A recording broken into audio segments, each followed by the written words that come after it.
Study IQ IAS, अब तैयारी हुई अफोर्डेबल। नमस्कार दोस्तों, स्टडी IQ देख रहे हैं आप और मैं हूं वरुण जौहरी। आज के इस वीडियो में हम आज बात करने वाले हैं भारत के न्यूक्लियर प्रोग्राम के जनक कहे जाने वाले, फादर कहे जाने वाले होमी जहांगीर बाबा की और उनकी मौत से जुड़े हुए रहस्य की।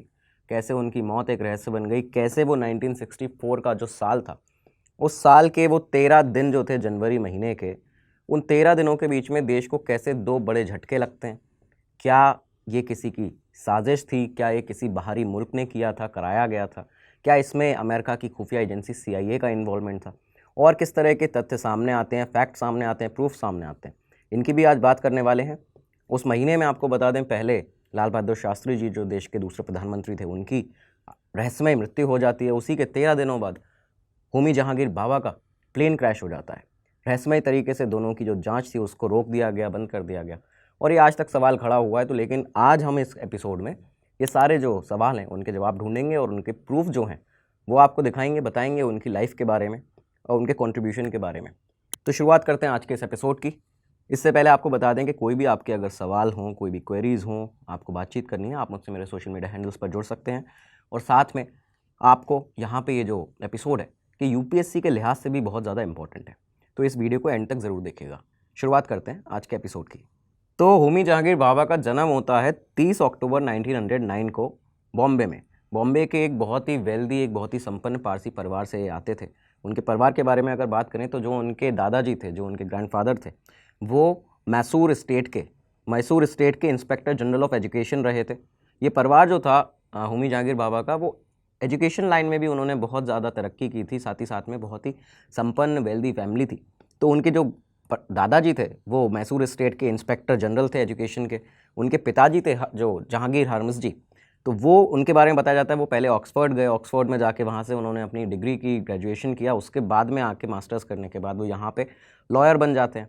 उनकी मदर के बारे में, माँ के बारे में बताया जाता है मेहरबाई उनकी माँ का नाम था, और वो जो थी वो पोती थी सर दिनशॉ मानेकजी पेटी की।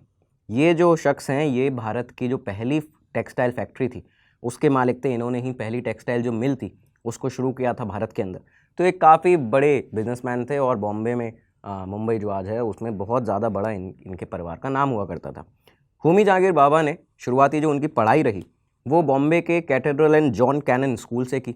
इसके बाद उनका जो बताया जाता है दूसरा जो उनका कॉलेज था जो उन्होंने ज्वाइन किया वो था एल्फिनस्टोन कॉलेज। तो एल्फिनस्टोन कॉलेज में ज्वाइन करते हैं और 15 साल की उम्र में ही उन्होंने यहाँ पे ये कॉलेज ज्वाइन कर लिया था। इसी के बाद रॉयल इंस्टीट्यूट ऑफ साइंस जो है मुंबई का, वहाँ पे दाखिला ले लेते हैं।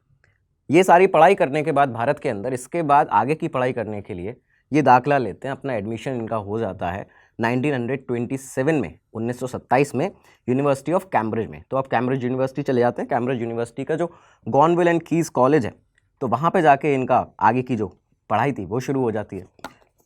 ये जो होमी जहांगीर बाबा थे, इनके अंकल जो कि सर दोराबजी टाटा थे, जो कि टाटा ग्रुप के जो फाउंडर थे, जमशेदजी टाटा उनके बेटे थे। ये उनके अंकल लगते थे होमी जहांगीर बाबा के।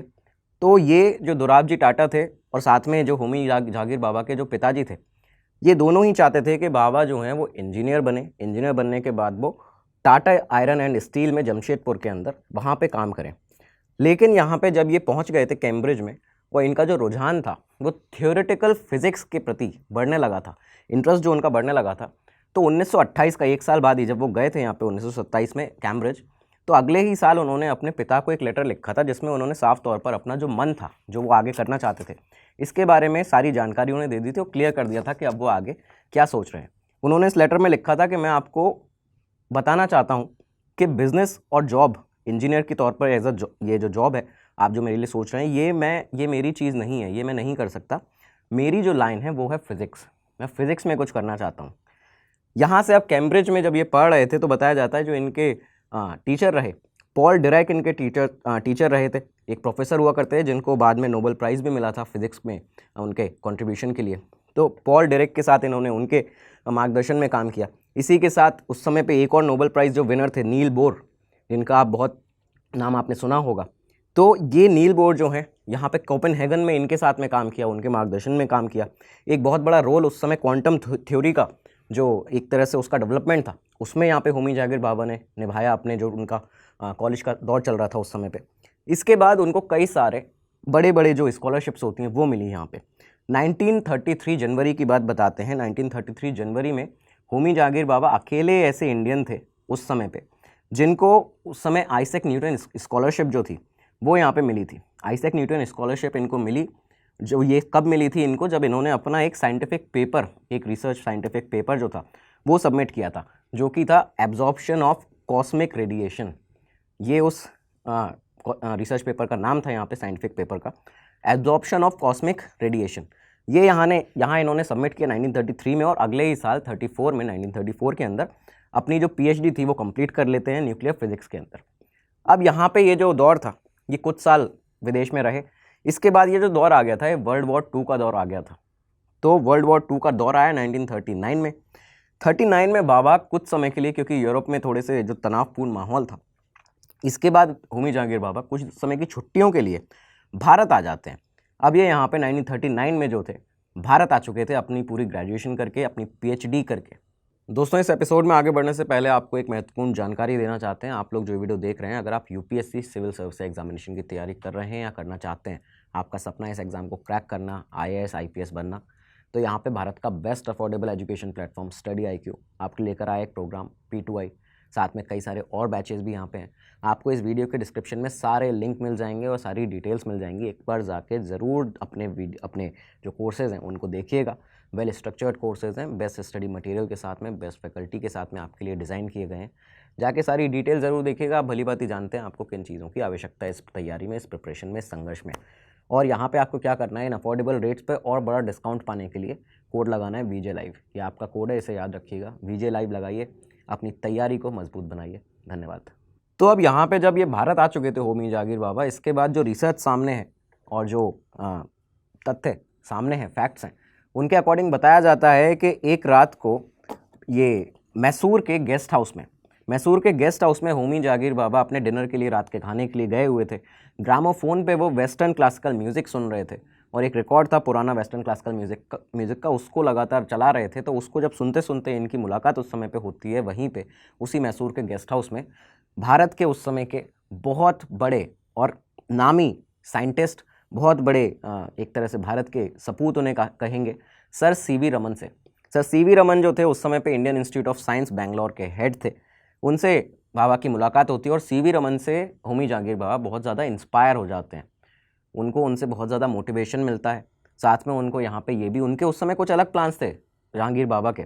उनके प्लान्स थे कि यहाँ पे जब ये वर्ल्ड वॉर का दौर ख़त्म होगा, वॉर के बाद वो चले जाएंगे बाहर विदेश में, एक बार फिर से वापस भारत छोड़ के, और वहाँ पे जाके काम करेंगे।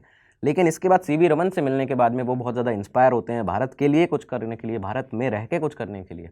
और यहाँ पे इसके बाद बताया जाता है कि बाबा ने Indian Institute of Science Bangalore को ज्वाइन कर लिया as a reader in physics department.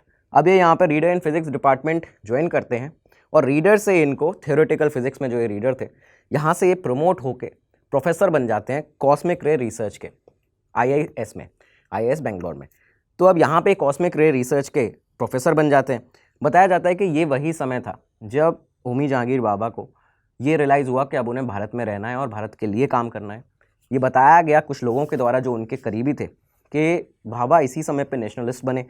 उनका बहुत ज़्यादा वो भारत का जो कल्चरल हेरिटेज था, जो ट्रेडिशंस थे हमारे भारत के, जो रिचुअल्स हैं, उनके लिए वो बहुत ज़्यादा प्राउड फील करते थे और हमारे देश के ऊपर उन्हें नाज था और उसके लिए कुछ करना चाहते थे। तो ये वही दौर था जब उनका माइंड जो था वो चेंज होना शुरू हुआ था, क्योंकि उनके खुद के एक एक्सप्लेनेशन से, एक लेटर उनका जो बाद में मिला था 1940 में, मिड 1940s में, शायद 1944 का साल था, जब उनका एक लेटर मिला जिसमें उन्होंने अपना जो चेंज ऑफ माइंड, किस तरह से उनका जो मन का परिवर्तन है वो हुआ था, तो उसके बारे में उन्होंने ये बताया था, जब वो रिकॉल करते हैं उस चीज़ को, कि उनको ये आइडिया था, वो ये चाहते थे कि आफ्टर द वॉर के बाद वो एक जॉब एक्सेप्ट कर लेंगे, वो एक जॉब ले लेंगे किसी अच्छी यूनिवर्सिटी में, यूरोप में या फिर अमेरिका में, और वहाँ चले जाएंगे। लेकिन इन 2 सालों के बीच में जब वो यहाँ पे IIS बेंगलोर में काम कर रहे थे, इंडियन इंस्टीट्यूट ऑफ साइंस में, तो यहाँ पे बताया जाता है कि उनको ये समझ में आया कि ये उनकी ड्यूटी है और ये हर भारतीय की ड्यूटी होनी चाहिए कि वो अपने देश में रहे और अपने देश के लिए काम करे। तो यहाँ से होमी जहांगीर बाबा भारत में पूरी तरह से बसने का, रहने का मन बना चुके थे, अपने देश के लिए कुछ करने का मन बना चुके थे। साल 1941 आता है होमी जहांगीर बाबा को रॉयल सोसाइटी के फेलो के तौर पर नियुक्त किया जाता है, उनको फेलो वहाँ का बनाया जाता है। साथ में अगले ही साल 1942 में उन्हें एडम्स पुरस्कार मिलता है, एडम्स प्राइज़ उन्हें मिलता है, और ये पहले ऐसे भारतीय थे जिनको एडम्स प्राइज़ मिला था। तो ये कई सारा काम क्योंकि कर चुके थे पहले भी विदेश में, उसके बाद एक बहुत ही ब्रिलियंट शार्प माइंड था भारत का जो होमी जहांगीर बाबा के पास में था। तो अब यहाँ पे कुछ साल बीत जाते हैं, साल 1944 आता है, और अब ये वो साल था जब एक बहुत ही जो फेमस लेटर है आज के टाइम पे, जिसको होमी जहांगीर बाबा के बारे में अगर आप लोग सर्च करेंगे, रिसर्च करेंगे, तो आपको पता चलेगा कि उन्होंने टाटा ट्रस्ट को एक लेटर लिखा था। तो ये कैसे हुआ था ये आपको बताते हैं कि ये वो समय आ चुका था जब होमी जहांगीर बाबा ने अपना वो लेटर टाटा ट्रस्ट को लिखा। पहले उन्होंने अपने जो उनके दोस्त हुआ करते थे जे.आर.डी. टाटा को एक लेटर लिखा। उन्होंने उसमें बताया कि भारत में इस समय जो कंडीशंस हैं वो प्रॉपर कंडीशंस नहीं है, इंटेलिजेंट फाइनेंशियल सपोर्ट हमारे पास में नहीं है, जो कि हैम्पर कर रहा है, जो कि जिसकी वजह से हमें नुकसान हो रहा है भारत के अंदर साइंस के डेवलपमेंट में। हमें यहाँ पे साइंस के डेवलपमेंट में बड़ा नुकसान हो रहा है, और ये जो भारत के अंदर टैलेंट है जो कि डेवलप कर सकता है भारत को साइंस के दौड़ में आगे ले जा सकता है इस पूरी साइंस एज में, तो इसके लिए हमें एक इंस्टीट्यूट की ज़रूरत है। उन्होंने यहाँ पे जे.आर.डी. टाटा को ये बताया। जब टाटा ने ये देखा, उनका लेटर पढ़ा, तो उन्हें रिवर्ट किया कि उन्हें भी समझ में आया जे.आर.डी. टाटा को कि भारत को वर्ल्ड क्लास रिसर्च के लिए रिसर्च इंस्टीट्यूट एक चाहिए होगा, और यहाँ पे उसके लिए उन्होंने होमी जहांगीर बाबा को ये कहा कि आप एक बार सर दोराबजी टाटा ट्रस्ट जो है वहाँ पे उनको एक बार ये पूरा कंसर्न बताइए अपना, उनको एक लेटर लिखिए। इसके बाद बताया जाता है कि जे.आर.डी. टाटा के रिकमेंडेशन पे, एक तरह से उनके कहे जाने के बाद, सर दोराबजी टाटा ट्रस्ट को यहाँ पे होमी जहांगीर बाबा ने एक लेटर लिखा फंड्स के लिए, जिससे वो एक इंस्टीट्यूट यहाँ पे भारत के अंदर बना पाए। टाटा ने अब ये जो उनका फेमस लेटर है वो लिखा था, जिसमें उन्होंने ये लिख दिया था और ये दावा कर दिया था कि कुछ ही दशकों में जो न्यूक्लियर एनर्जी है, जो परमाणु ऊर्जा है, उसका उपयोग बिजली उत्पादन के लिए किया जाएगा, उसका उपयोग बाकी अन्य चीज़ों के लिए, सैन्य जो गतिविधियाँ हैं उनके लिए भी किया जाएगा। और उस समय पे जब हमारा जो स्कूल होगा भारत में, हमें उसके लिए विदेशों से जो विशेषज्ञ हैं उनकी तलाश करनी पड़ेगी। तो हमें ऐसा ना करना पड़े, हमारे भारत के अंदर ही खुद से हम ऐसे विशेषज्ञों का, ऐसे साइंटिस्ट का, फिजिसिस्ट का निर्माण कर सकें, ऐसे लोगों को बना सकें। इसके लिए हमें एक इंस्टीट्यूट की आवश्यकता है, जिसके लिए आप हमें फंड प्रदान करें। यहाँ पे ट्रस्टीज़ जो थे टाटा ट्रस्ट के, सर दोराबजी टाटा ट्रस्ट के, उन्होंने भाभा का ये जो प्रपोज़ल था इसको पढ़ा और फाइनली इस प्रपोज़ल को एक्सेप्ट कर लिया।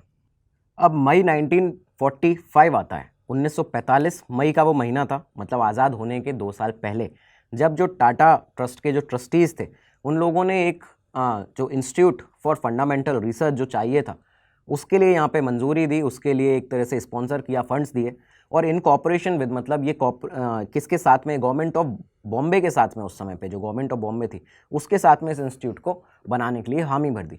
इस संस्थान में जो Indian Institute of Science Bangalore था, उसका जो कॉस्मिक रे यूनिट था, जिसको भाभा उस समय पे हेड भी करते थे, तो ये जो कॉस्मिक रे यूनिट था इसको भी शामिल किया गया इस नए ऑर्गेनाइजेशन में, जो इंस्टीट्यूट जो बनाया जाना था। और इसके बाद इस नए इंस्टीट्यूट का नाम रखा जाता है Tata institute of fundamental research, यानी TIFR। TIFR यहाँ पे फाइनली इसका बनाने का नाम रखा जाता है इस इंस्टीट्यूट का, और फाइनली अगले ही महीने जून 1945 में इस इंस्टीट्यूट को सेटअप कर दिया जाता है। होमी जहांगीर बाबा को इसका पहला फाउंडर डायरेक्टर बना दिया जाता है। 6 महीने यहाँ से बीतते हैं, TIFR में काम शुरू होता है, और इसी के साथ ही पहले ये जो काम था TIFR का, ये बेंगलोर में होता था, और फाइनली इसको बॉम्बे शिफ्ट कर दिया जाता है। यहाँ से अच्छी फैसिलिटीज़ के लिए, अच्छे काम के तौर तरीक़ों के लिए, नए लोग जुड़ सकेंगे, इसकी वजह से यहाँ पे बॉम्बे TIFR को शिफ्ट कर दिया जाता है। और बॉम्बे, आपको बता दें, ये भाभा के जो पूर्वज थे उनकी भी जगह थी, उनके जो फादर थे, ग्रैंडफादर थे, वो भी यहीं से, बॉम्बे से ही आते थे। तो अब यहाँ पे ये जो साल था 1945, आपको याद होगा, ये हिरोशिमा पर यहाँ पे बॉम्बिंग हो रही थी, बमबारी हो रही थी। लेकिन हिरोशिमा पर जो ये बॉम्बिंग हो रही थी, इसके बहुत पहले होमी जहांगीर बाबा एक विज़न देख चुके थे पहले ही।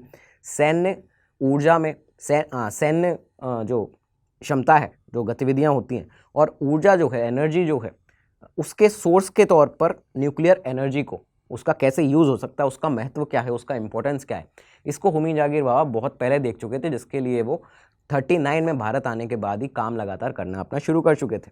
अब ये 3 साल यहाँ से बीतते हैं TIFR के बाद। 1948 अगस्त का महीना था, भारत क्योंकि आज़ाद हो चुका था 47 में, और अगस्त में यहाँ पे 1948 वो साल था कि अगले ही साल भारत की आज़ादी के जो हमारे पहले प्रधानमंत्री थे जवाहरलाल नेहरू, होमी जागिर बाबा उनके बहुत अच्छे दोस्त हुआ करते थे। वो नेहरू को कन्विंस कर लेते हैं भारत में एक एटॉमिक एनर्जी कमीशन बनाने के लिए। तो अब यहाँ पे इवेंचुअली भाभा इसके पहले चेयरमैन बनते हैं, एटॉमिक एनर्जी कमीशन बनता है भारत के अंदर, इंडिया का एटॉमिक एनर्जी कमीशन बना। इसके पहले TIFR में न्यूक्लियर एनर्जी के ऊपर इनिशियल लेवल पे, इनिशियल स्टेज पे काम चालू हो चुका था, लेकिन यहाँ पे अब एटॉमिक एनर्जी कमीशन भी हमारे सामने था। भाभा ने इस बीच में बहुत सारे काम किए भारत के लिए। उन्होंने किस तरह से काम किए कि भारत में जो यूरेनियम था, यूरेनियम का जो कम रिजर्व था, उस पर हमें डिपेंडेंट ना रहना पड़े, तो इसके लिए उन्होंने यूरेनियम को निकालने के लिए थोरियम जो होता है, जो थोरियम मेटल है, इसका यहाँ पे उपयोग करना शुरू किया। तो ये यूरेनियम हम यहाँ से इस तरह से निकालते थे। उन्होंने ये चीज़ें सिखाई साइंटिस्ट को, फिजिसिस्ट को। साथ में उन्होंने भारत का जो 3 स्टेज न्यूक्लियर पावर प्रोग्राम होगा उसको डिज़ाइन किया। इसके बाद देश की रक्षा के लिए न्यूक्लियर वेपन्स जो हैं वो कितने ज़रूरी हैं, भाभा हमेशा इसके बहुत बड़े प्रमोटर रहे। उन्होंने हमेशा देश को, देश के बड़े बड़े मंत्रियों को, प्रधानमंत्री को ये बताया कि हमें क्यों न्यूक्लियर एनर्जी, क्यों न्यूक्लियर जो हमारा डिवाइस है उसकी ज़रूरत है। तो यहाँ पे उन्होंने देश की रक्षा के लिए न्यूक्लियर वेपन्स जो थे उनके वो बड़े प्रमोटर रहे। इसी के साथ अब ये 1954 आ जाता है। 1954 में डिपार्टमेंट ऑफ एटॉमिक एनर्जी इसको सेटअप किया जाता है। एक बार फिर से जो हमारे प्रधानमंत्री थे नेहरू जी, तो उनको कन्विंस किया होमी जहांगीर बाबा ने, और अब DAE जो है, डिपार्टमेंट ऑफ एटॉमिक एनर्जी, उसको यहाँ पे 1954 में सेटअप कर दिया जाता है। भाभा को उसका सेक्रेटरी बना दिया जाता है। और उसके बाद तब उन्होंने एक डिसीजन लिया था, जब उन्होंने एटॉमिक एनर्जी के लिए उसको एक सेपरेट, अलग से उसकी एक फैसिलिटी बनाने के लिए, एक डिवीज़न, उसका पूरा एक इंस्टीट्यूट हो अलग से हमारे पास में, उसको बनाने के लिए एक कहा जाए कि एक डिसीज़न लिया, एक निर्णय लिया। और उसके साथ ही 3 साल के अंदर हमारे पास में एक नया इस्टेब्लिशमेंट था एटॉमिक एनर्जी के लिए, स्पेसिफिक एटॉमिक एनर्जी के लिए, जिसने आगे जाके हमारा जो न्यूक्लियर मिशन है वो भी सक्सेसफुल हो पाया है। ये इस्टेब्लिशमेंट बनाया जाता है ट्रॉम्बे में, एटॉमिक एनर्जी इस्टेब्लिशमेंट ट्रॉम्बे, जिसको आप इस नाम से जानते हैं।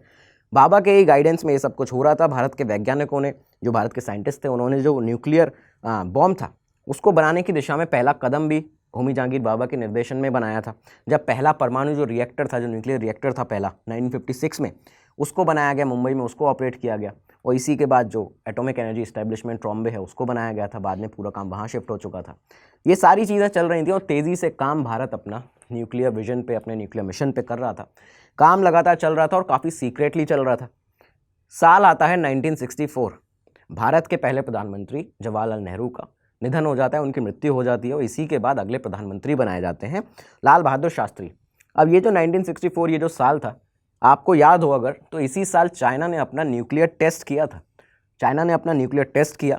शास्त्री जी जब थे, इनको जब पता चला कि चाइना अपना न्यूक्लियर टेस्ट कर रहा है, हमारा पड़ोसी भी है और हमारे कुछ खास संबंध उससे है नहीं, क्योंकि 2 साल पहले ही 1962 की सीनो इंडियन वॉर हुई थी और चाइना के साथ भारत की जो जंग हुई थी, तो उसमें भारत को हार का सामना करना पड़ा था। तो अब ये 1962 वॉर की वजह से हमारे जो संबंध थे चाइना के साथ वो तनावपूर्ण थे। चाइना जो था वो यहाँ पे न्यूक्लियर टेस्टिंग अपनी कर चुका था। शास्त्री जी जो PM थे वो इससे काफ़ी ज़्यादा चिंता में रहते थे, वो परेशान रहते थे। तो एक दफ़ा उन्होंने होमी जहांगीर बाबा को बुलाया और उनसे मीटिंग में ये पूछा कि क्या हमारे जो इंडियन साइंटिस्ट हैं, क्या हमारे भारतीय जो वैज्ञानिक हैं, वो एक ऐसा अंडरग्राउंड टेस्ट न्यूक्लियर का, क्या वो इस तरह का न्यूक्लियर टेस्टिंग कर सकते हैं? क्या हम इतने काबिल हैं इस समय पे? होमी जहांगीर बाबा का जवाब था कि भारत जो है वो इतना तेज़ी से यहाँ पे कर सकता है न्यूक्लियर टेस्टिंग, परमाणु जो हथियार है उसको विकसित कर सकता है। यहाँ तक कि उन्होंने ये तक कह दिया था कि न्यूक्लियर बॉम्ब तक हम बहुत ही तेज़ी से विकसित कर सकते हैं, जो कि कोई भी दुनिया भर में सोच नहीं सकता। तो हम उतने ज़्यादा काबिल हैं, उतने कैपेबल हैं कि इस समय हम अपना न्यूक्लियर जो बॉम्ब है उसको यहाँ पे बना सकते हैं, एक न्यूक्लियर टेस्टिंग भी यहाँ पे कर सकते हैं। बाबा का मानना था कि भारत को एक शक्तिशाली शक्ति के रूप में उभरने के लिए परमाणु क्षमताओं को विकसित करना होगा। तो वो हमेशा से इसके बड़े प्रमोटर रहे थे। तो अब तेज़ी से होमी जहांगीर बाबा यहाँ पे अपना काम करना शुरू कर देते हैं। एटॉमिक एनर्जी जो इस्टेब्लिशमेंट था ट्रॉम्बे में, उसमें भी काम लगातार न्यूक्लियर मिशन पर हमारे चल ही रहा था। और इसके बाद ही जो साल बताया जाता है, ये 1965 का जो साल था, आखिरी के कुछ ही महीनों में ऑल इंडिया रेडियो ने एक इंटरव्यू किया था होमी जहांगीर बाबा का। उन्होंने जब इंटरव्यू में पूछा कि न्यूक्लियर हमारे डिवाइस के बारे में AIR पे होमी जहांगीर बाबा से, तो उनका ये जवाब था यहाँ पे कि उन्होंने कहा कि अगर उन्हें हरी झंडी मिल जाती है, ग्रीन सिग्नल मिल जाता है, तो यहाँ पे भारत जो है अपना न्यूक्लियर बॉम्ब सिर्फ 18 महीनों के अंदर बना सकता है। इतनी काबिलियत हमारे साइंटिस्ट की इस समय पे हो गई और हम इतने ज़्यादा सक्षम हैं। तो ये वो चीज़ जहाँ पे सामने आई। इस बात को कुछ ही महीने बीतते हैं, करीबन बताया था सिर्फ 3 महीने इस बात को बीते थे। अगला साल आ गया 1966 का। 1966 के पहले ही महीने में, जनवरी के ही महीने में 11 जनवरी का वो दिन था जब ताशकंद एग्रीमेंट के दौरान भारत के जो प्रधानमंत्री हुआ करते पीएम शास्त्री जी, लाल बहादुर शास्त्री जी, उनकी रहस्यमयी सिचुएशंस में जो मौत थी वो हो जाती है, उनका निधन यहाँ पे हो जाता है। बहुत बड़े सवाल उठे इस मृत्यु पर शास्त्री जी के।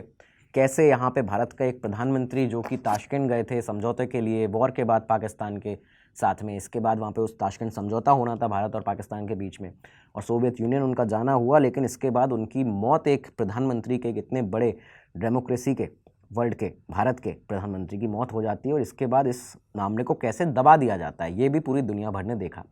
इस मामले को सडनली दबा दिया गया था। देश को एक बड़ा झटका मिल चुका था ये 11 जनवरी के दिन 1966 में।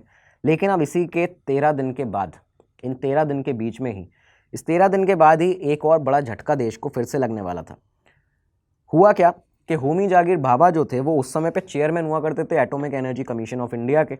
यहाँ पे लगातार एटॉमिक एनर्जी के ऊपर भारत काम कर रहा था। पूरी दुनिया इस बात को अब जान चुकी थी, समझ चुकी थी। और आप भली बात ही जानते हैं कि कई सारी इंटेलिजेंस एजेंसीज जो होती हैं अलग अलग बड़े बड़े सुपर पावर्स के देशों के, उनके एजेंट्स भी हर जगह पे मौजूद होते हैं। सभी जगह पे जो खुफिया जानकारी है वो कहीं ना कहीं से लीक होने का खतरा रहता है ऐसी चीज़ों में। तो अब यहाँ पे एटॉमिक एनर्जी कमीशन के हेड हुआ करते थे भाभा, और 22 जनवरी को उनका जो 22 जनवरी को निकलना था, उनको जेनेवा जाना था। बताया जाता है कि उनको वेना में एक कॉन्फ्रेंस थी, एक मीटिंग होने वाली थी साइंटिफिक एडवाइजरी कमेटी की, जो कि थी इंटरनेशनल एटॉमिक एनर्जी कमीशन के द्वारा। तो इंटरनेशनल एटॉमिक एनर्जी कमीशन जो था उसकी एक साइंटिफिक एडवाइजरी कमेटी की बैठक होने वाली थी, मीटिंग होने वाली थी, जिसके लिए होमी जागीर भाभा को बुलाया गया था। उन्हें एक दिन पहले निकलना था, 22 जनवरी को उनका निकलने का था, लेकिन अंतिम पल पे उनका जो प्लान था वो चेंज होता है, वो इसके बाद वो एक दिन बाद निकलते हैं। तो अब 24 जनवरी का ये जो दिन था, एयर इंडिया की फ़्लाइट 101 से उसमें सवार होकर 56 साल की 56 ईयर के होमी जागीर भाभा यहाँ पे बॉम्बे से उनकी फ़्लाइट निकली थी वेना के लिए। तो बॉम्बे से यहाँ पे उनकी फ़्लाइट निकलती है।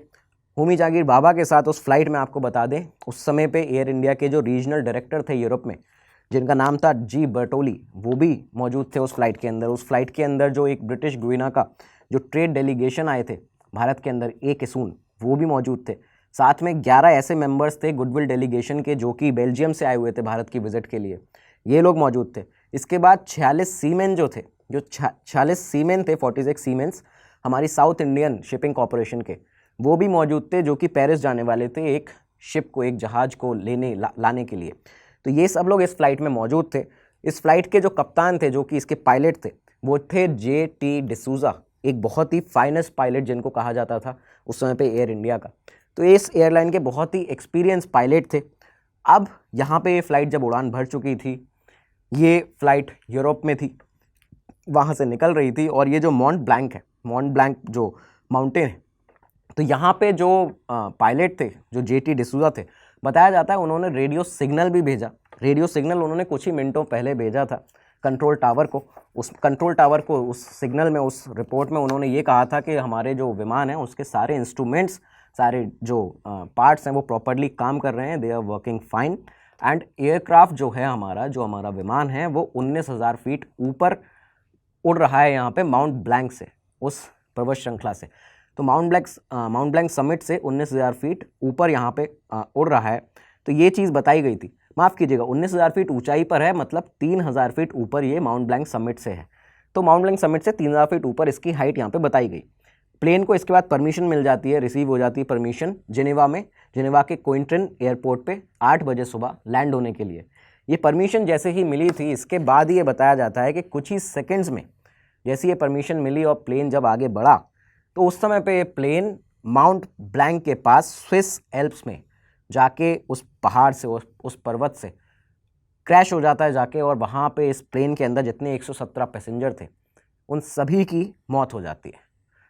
इसके बाद जो ऑफिशियल रीज़न बताया गया, जो रीज़न सामने आता है इस क्रैश का, वो बताया गया कि पायलट के जो कप्तान थे, पायलट और जो टावर था, जो जेनेवा एयरपोर्ट का कंट्रोल टावर था, ATC था, इसके बीच में मिसकम्युनिकेशन हुआ, जिसकी वजह से जो प्लेन था वो सीधा जाके उस पहाड़ में घुस गया, वहाँ पे जाके इसका क्रैश हो गया।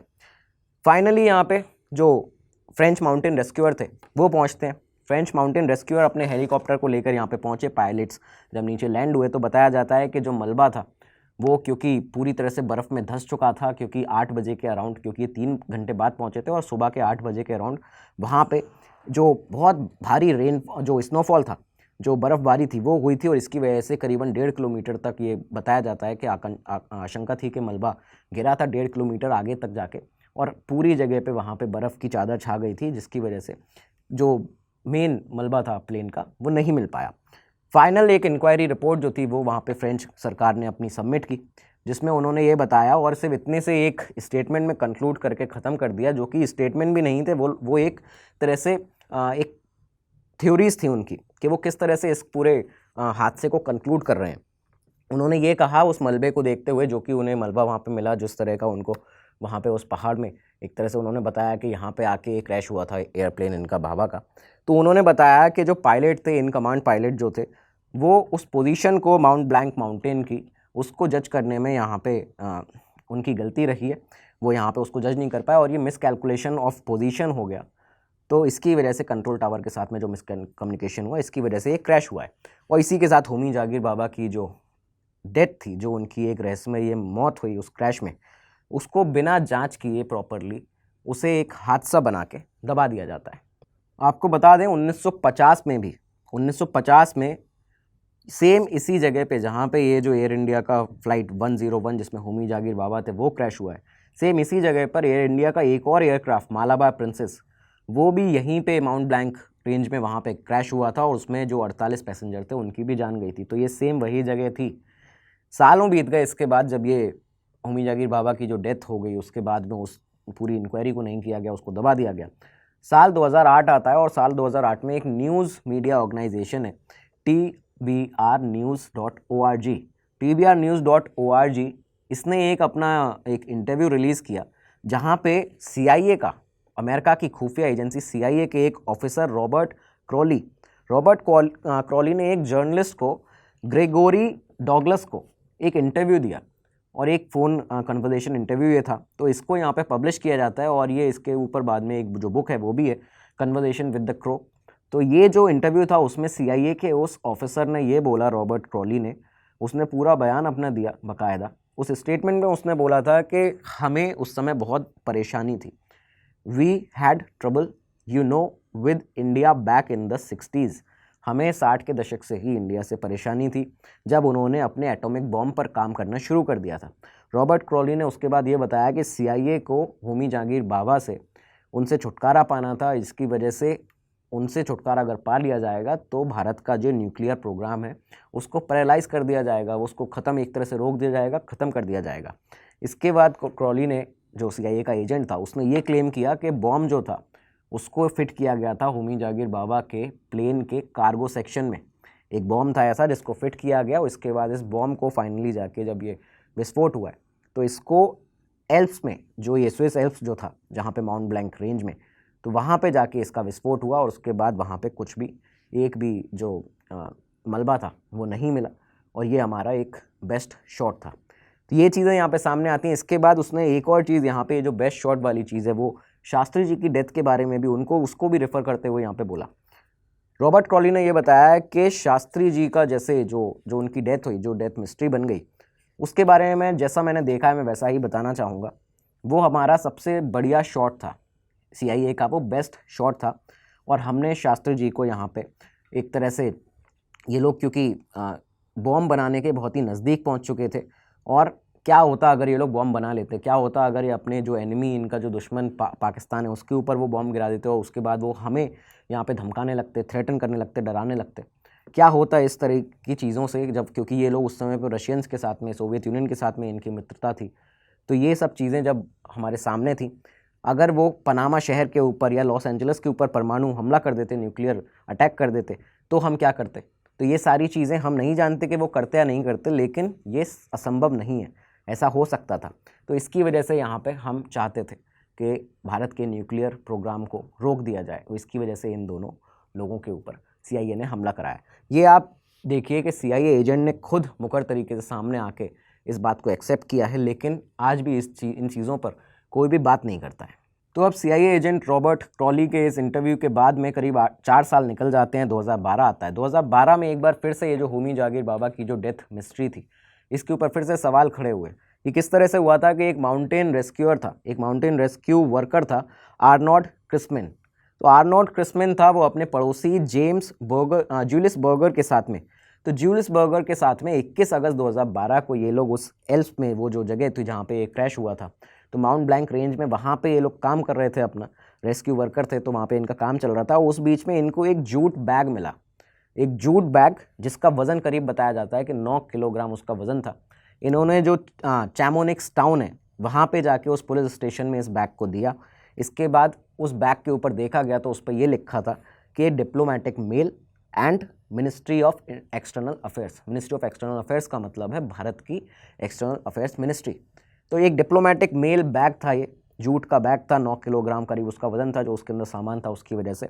और यहाँ पे ये जब मिला तो यहाँ पे भारत के साथ में कांटेक्ट किया गया, भारत की एजेंसीज़ के साथ कांटेक्ट किया जाता है, इस बैग को भारत लाया जाता है। और दिल्ली के अंदर जब इस बैग को खोला गया तो उसमें कॉपीज़ थी 1966 के अखबारों की। उन अखबारों में हिंदुस्तान टाइम्स था, द स्टेट्समैन था, द हिंदू था। तो इन अखबारों की, इन न्यूज़पेपर्स के यहाँ पे, और साथ ही साथ में 1966 का कैलेंडर था।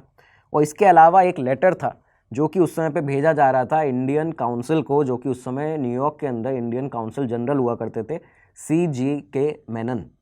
तो CGK मेनन को ये जो लेटर था वो भेजा जा रहा था, और ये डिप्लोमेटिक मेल था जो कि ministry of external affairs Bharat की तरफ से भेजा जा रहा था। ये वही बैग था जो बाबा की उस फ्लाइट में मौजूद था, ऐसा बताया जाता है, क्योंकि ये बैग बाद में सामने आया कि उसी फ्लाइट में जा रहा था, और ये जो बैग था वो जैसा का तैसा यहाँ पे मिल चुका था उस माउंटेन रेस्क्यूअर को। इसके 5 साल बीत जाते हैं। इसके बाद एक बार फिर से इस जो हादसा था, जो एक्सीडेंट था, या कहें कि किसी देश की साजिश थी जिसमें बाबा को, हमारे होमी जागिर बाबा को यहाँ पे ख़त्म किया गया है, उनको मारा गया है। ये जो इंसिडेंट था, इसके 5 साल और बीत जाते हैं। 2017 आता है। 2017 में एक स्विस क्लाइंबर है डेनियल रॉस। डेनियल रॉस को यहाँ पे इसी जगह पे, माउंट ब्लैंक, उसी रेंज पे, वहाँ पे जब वो थे तो उन्हें कुछ एक एयरक्राफ्ट के जो रिमेन्स थे, एक तरह से जो उसका मलबा था, उसके कुछ हिस्से मिलते हैं।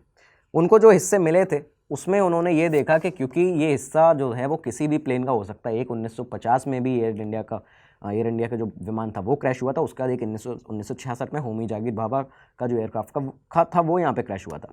तो ये जो विमान के हिस्से थे वो किसी भी प्लेन के हो सकते थे। तो रॉश ने यहाँ पे ये बताया कि उनको यहाँ पे एक जेट इंजन भी मिला है, एक इंजन भी मिला है एक विमान का। साथ ही साथ में उन्होंने ये कहा कि ये जो प्लेन था फ्लाइट 101 जिसमें होमी जागिर बाबा मौजूद थे, इसको किसी दूसरी फ्लाइट ने यहाँ पे इसके साथ में अटैक किया है, उसके बाद वो क्रैश हुआ है। उन्होंने ये सामने एक बात कही थी, उन्होंने कहा कि ये जो दूसरा इंजन मिला हुआ है इसे देखकर और बाकी जो मलबा मिला है उसको देखकर ये बताया जा सकता है कि जिस फ़्लाइट में होमी जागिर बाबा सवार थे उसको दूसरे किसी विमान ने यहाँ पे टक्कर मारी है, किसी दूसरे प्लेन ने टक्कर मारी है। और उनका कहना था, रॉश का, जो डेनियल रॉश था, उसने कहा कि विमान जो था वो सीधा जो पहाड़ थे उसमें जाके क्रैश होता, अगर वो वहाँ पे जाके क्रैश होता तो एक बड़ा सा धमाका होता और कोई भी मलबा जो था वो इस तरह से एज इट इज़ नहीं मिलता, ज्यों का त्यों जिसका तस नहीं मिलता वो मलबा। लेकिन उसने ये कहा कि क्योंकि ये क्रैश होना इसका लाजमी था, अगर ये सीधा जाके उस क्रेटर, उस माउंटेन से, माउंट ब्लैंक में, उस पर्वत से टकराता, क्योंकि इसके अंदर 41,000 टन ऑयल मौजूद था, 41,000 टन तेल मौजूद था। तो यहाँ पे अगर ये टकराता जाके तो जाहिर सी बात है एक धमाका होता। लेकिन जैसा विमान का मलबा इस समय पे मिल रहा है और लगातार में मिल रहा है, तो ये बात सामने आती है कि मलबा ज्यों का त्यों है जिसका तस है।